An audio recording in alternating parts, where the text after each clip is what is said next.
every bike that I have right now, yung mga luma, they have a story behind it.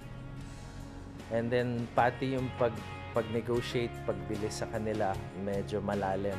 Some of the bikes, medyo ayokong ibenta dahil sa storya, hindi dahil sa halaga. Some bikes took me 4, 5, 6 years bago mabili. Let's say, mayaman sila noon, mayaman pa rin sila ngayon.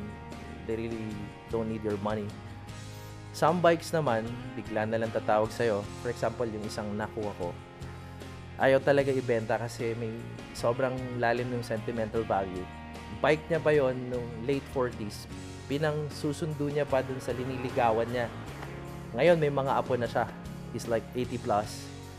Ayaw niya ibenta until one time tumawag.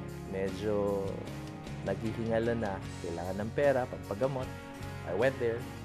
Tapos nakuha ko. And then, unfortunately, hindi maganda yung nangyari. So, yun lang. Yung na-involve ako dun sa scene. Kaya parang ayaw kong bitawan. Some of the bikes naman, na-expect mo sobrang mahal. Pero bigla na lang palang may mga bagay kang hindi mahalaga masyado sa'yo. Pero sa kanila sobrang halaga. Like, one time, kailangan lang pala nila ng kulambo, batsa, flashlight to trade with the bike. At that time, I was willing to buy it for like 10, 20, 30,000.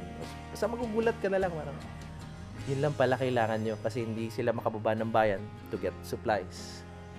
So, yun. Masyadong maraming naipon na kwento behind every bike.